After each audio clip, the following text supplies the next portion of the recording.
माजी खासदार नवनीत राणा यांना जीवे मारण्याची धमकी, बाबा सिद्दीकींसारखीच अवस्था करण्याची चेतावणी।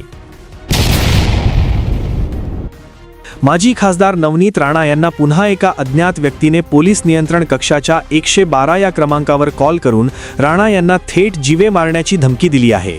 या घटनेमुळे राजकीय वर्तुळात मोठी खळबळ उडाली आहे। मिळालेल्या माहितीनुसार धमकी देणाऱ्या व्यक्तीने संताप व्यक्त करताना म्हटले की नवनीत राणा आम्हाला हलक्यात घेत आहेत, त्यांची अवस्थाही आता बाबा सिद्दीकी यांच्यासारखी केली जाईल। विशेष म्हणजे राणा यांनी अलीकडेच हिंदूंनी 4 मुले जन्माला घालावीत असे विधान केले होते। याच विधानाचा आधार घेत आरोपीने ही धमकी दिल्याचे समोर आले आहे। या गंभीर प्रकारानंतर अमरावतीतील राजापेठ पोलीस ठाण्यात तक्रार दाखल करण्यात आली आहे।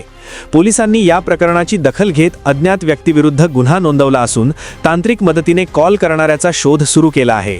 राणा यांच्या सुरक्षेत वाढ करण्याची शक्यता असून पोलीस प्रशासन या धमकीला गांभीर्याने घेत आहे। चॅनलला सबस्क्राइब करा व बेल आयकॉन प्रेस करा।